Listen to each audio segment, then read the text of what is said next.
আপনারা জানেন বরগুনার সোহাগ ভাই, তাকে ঢাকাতে পাথর মেরে তাকে হত্যা করা হয়েছে। হার মানাইছে। এই অবস্থা বাংলার জমিনে চলতে দেওয়া হবে না, বরগুনাতে চলতে দেওয়া হবে না, কালদলিতে চলতে দেওয়া হবে না, আমতলিতে চলতে দেওয়া হবে না। এই জন্য আমি চাই আপনাদের আমার কাছে, যদি আপনারা আমার সাথে থাকেন, এদের মোকাবেলা ইনশাল্লাহ আমরা রাজনৈতিক ময়দানে ইনশাল্লাহ করতে পারবো।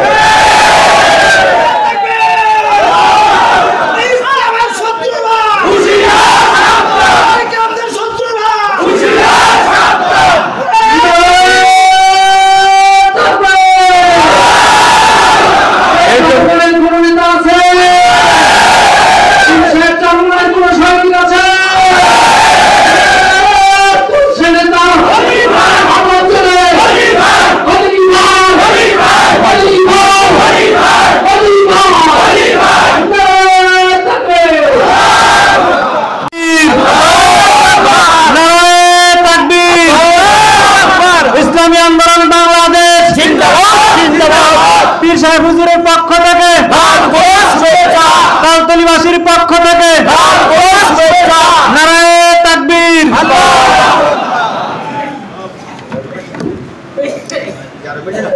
আসসালামু আলাইকুম ওয়া রাহমাতুল্লাহ। নাহমাদুহু ওয়া নুসাল্লি আলা রাসূলিল কারীম। আম্মা বা'দ, আউযু বিল্লাহি মিনাশ শাইতানির রাজীম। বিসমিল্লাহির রাহমানির রাহিম। ওয়ালা তাহিনু ওয়ালা তাহজানু ওয়া আনতুমুল আ'লাউনা ইন কুনতুম মুমিনিন। সাদাকাল্লাহুল আযীম। একবার দুরূদ শরীফ পড়ি। আল্লাহুম্মা সাইয়্যিদিনা ওয়া নাবিয়িনা ওয়া শাফিয়িনা ওয়া হাবিবিনা মাওলানা মুহাম্মদ সাল্লাল্লাহু আলাইহি ওয়া আলা আলিহি ওয়া আসহাবিহি ওয়া বারাকা সাল্লাম। আলহামদুলিল্লাহ, ইসলামী আন্দোলন বাংলাদেশ তালতলি উপজেলা শাখা কর্তৃক আয়োজিত আজকের দায়িত্বশীলদের মত বিনিময় সভায় উপস্থিত ইসলামী আন্দোলন বাংলাদেশ বরগুনা জেলা শাখার সম্মানিত সেক্রেটারি, সাংগঠনিক সম্পাদক, তালতলি উপজেলার ইসলামী আন্দোলন, শ্রমিক আন্দোলন, যুব আন্দোলন, ছাত্র আন্দোলন, পাশাপাশি অত্র উপজেলাধীন প্রত্যেকটা ইউনিয়নের দায়িত্বশীল কর্মী সদস্য, আমি আমার আলোচনার প্রারম্ভে সকলকে আন্তরিক অভিনন্দন জ্ঞাপন করছি। কারণ আজকে জায়গায় উপস্থিতি এটা প্রমাণ করে যে আগামী জাতীয় সংসদ নির্বাচন ইসলামের পক্ষে একটা বিজয়ের সম্ভাবনা।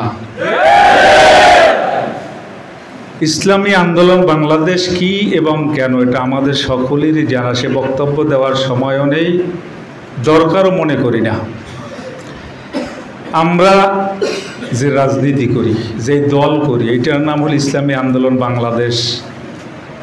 ইসলামী আন্দোলন বাংলাদেশ ছাড়াও আমাদের এই দেশের ভিতরে আরও অনেক দল আছে। তাদের কাজ আর আমাদের কাজ রাত্র এবং দিন ডিফারেন্স। মহতারাম জেলা সেক্রেটারি বলছেন তারা ব্যক্তির আদর্শ বাস্তবায়ন করার রাজনীতি করে। আমরা মহতারাম আমিরেরও আদর্শ বাস্তবায়ন করার রাজনীতি আমরা করি না।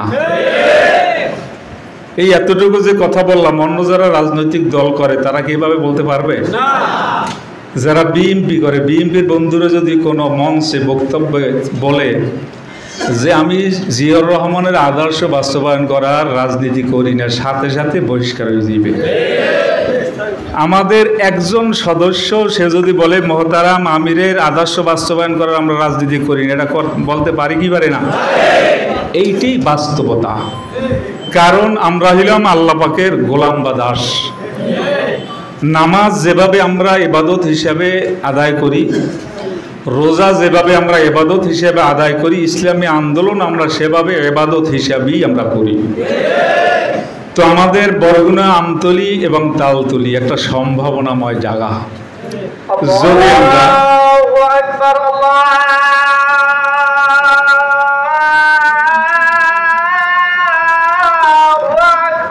অজুর সময় দেওয়া হবে, একটু বসি।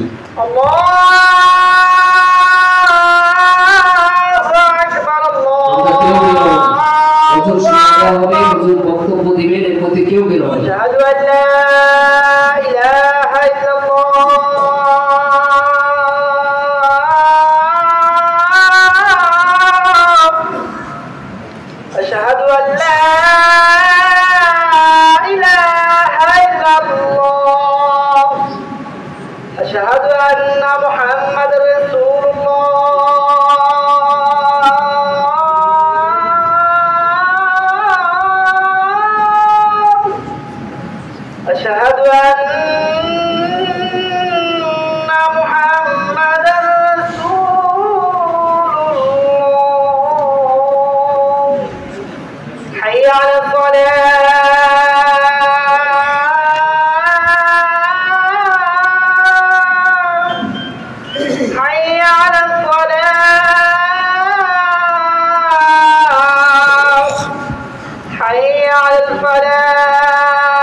আলহামদুলিল্লাহ।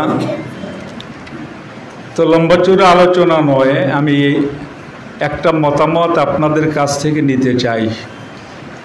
যদি মতামতটা আমি পাই তাহলে আলোচনা সামনে করব, না হলে আমি একটা আলোচনাও করব না।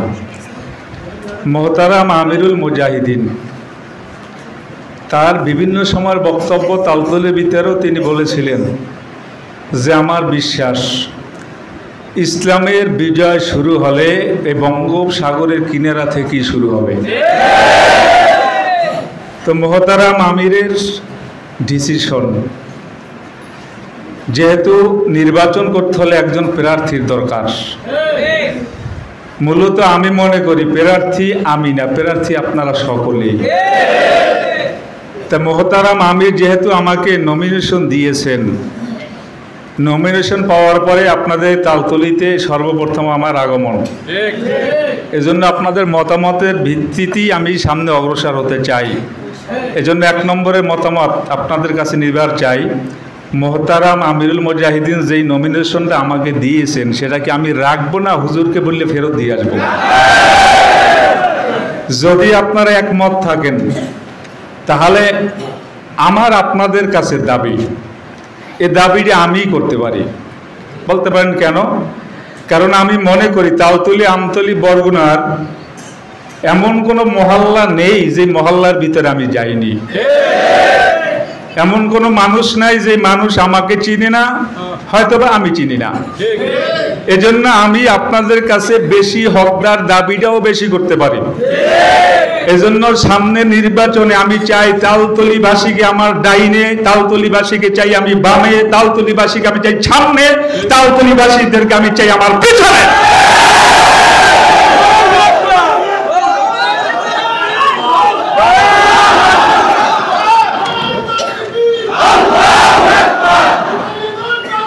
সময় কম। তাহলে আমি মোটামুটি আশ্বস্ত হইলাম যে আপনাদের আওয়াজের দ্বারা সামনের নির্বাচনে আমি আপনাদের সকলকে পাবো। কি পাবো? তো পাবো তো। আল্লাহকে সাক্ষী রেখে আর একবার হাত লাগাই তো সকলে।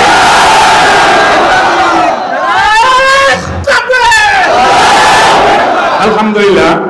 দ্বিতীয় নম্বরের কথা হলো, এমপি হইলে যে সম্মান আল্লাহ পাক এখনই দিয়ে রাখছে। বলতে পারেন তাহলে রাজনীতি করেন কেন? রাজনীতি করি আপনাদের জন্য। নির্বাচন কেন করি? আপনাদের জন্য। কারণ 1971 সালে স্বাধীনতার পরে আমরা বাংলার মানুষ যেই আশা নিয়ে, যেই ভরসা নিয়ে, যে স্বপ্ন নিয়ে আমরা দেশকে স্বাধীন করেছিলাম, একজন গরিব সে ন্যায্য অধিকার পাবে, শ্রমিক ন্যায্য অধিকার পাবে, ব্যবসায়িক নিরাপদে সে ব্যবসা করবে। কিন্তু আমরা দেখছি যে যখন রাষ্ট্র ক্ষমতায় গেল, তাদের নেতা কর্মীর দ্বারা ব্যবসায়িকরা বারবার শোষণের শিকার। চাঁদা না দিলে কেউ ব্যবসা করতে পারে নাই, গরিবের ন্যায্য অধিকার তার ঘর পর্যন্ত বসে নাই। 30 কেজি চাল, 10 কেজি চাল পেতে হলে এর পিছনেও তাদেরকে ডোনেশন করতে হইতেছে, মেম্বারের দ্বারস্থ হতে হইতেছে।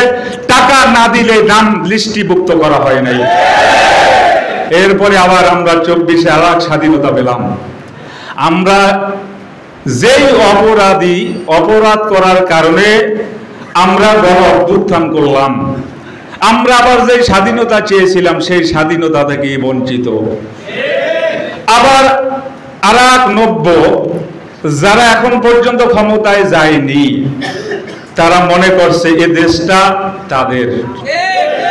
বিভিন্ন জায়গায় লুণ্ঠন, চাঁদাবাজি, খেওয়াঘাট দখল, জমি দখল, বিভিন্ন কায়দায় মানুষদেরকে অমানবিকভাবে নির্যাতন করা হচ্ছে।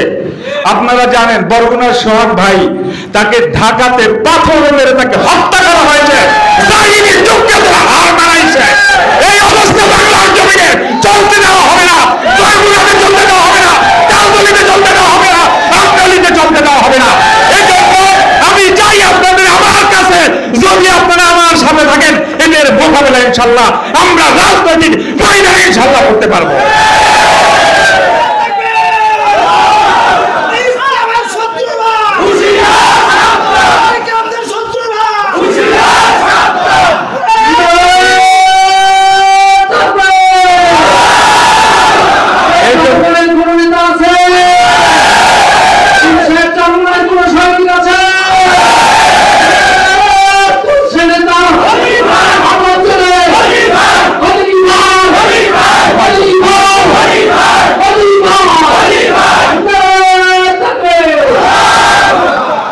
চাই গরিবদের অধিকার গরিবের কাছে পৌঁছাই দিতে। ইসলাম কি? আলেমরা যেই জায়গায় বাংলাদেশের চেয়ারম্যান হয়েছে তারা আসলে আমাদের কাছে স্পষ্ট করে দিয়েছে যে চেয়ারম্যানের করণীয়টা কি। আমরা যদি ইসলামী আন্দোলনের পক্ষ থেকে যদি আমরা সংসদে আমরা সদস্য হিসাবে যেতে পারি আপনাদের পক্ষ থেকে, আপনাদের আসল কথা সে জায়গায় প্রকাশ করা যাবে। আমরা পারবো এতটুকু যে আপনাদের ন্যায্য অধিকার আপনাদের কাছে আমরা ফেরত দেব। এজন্য আজকে থেকে ওয়াদা নিতে হবে। নির্বাচন কখন হবে সেটা উপদেষ্টা তারা ফয়সালা করবেন। তবে যতটুকু দেখা যায় 26 ফেব্রুয়ারিতে নির্বাচন হওয়ার সম্ভাবনা। সামনে 6 মাস বা 7 মাস আমাদের হাতে আছে। এই সময়টুকু আপনার আমার প্রত্যেকটা মুহূর্তকে একটা দিন মনে করিয়া আপনি আমি যদি মাঠে ময়দানে ঝাঁপাই পড়তে পারি, তাহলে আমার মনে হয় বরগুনা, আমতলী, তাউতলীতে আমরা বিশাল ব্যবধানে একটা বিজয়কে ছিনিয়ে আনতে পারি। এই জন্য আমি আপনাদের কাছে উদাত্ত আহ্বান জানাই, আগামী বরগুনা হবে হাত পাখার বরগুনা, ইসলামী আন্দোলনের বরগুনা। এই জন্য যদি আপনার আমার জান দিতে হয়, মাল দিতে হয়, সময় দিতে হয়, ঘাম জড়াইতে হয়, এভাবে আবারও যদি আপনাদেরকে আহ্বান করা হয়, কারা কারা জান এবং মাল দিয়ে মাঠে ময়দানে ঝাঁপাই করতে পারতেছে, আল্লাহ পাক আমাদের সকলকে কবুল এবং মঞ্জুর করে নেব।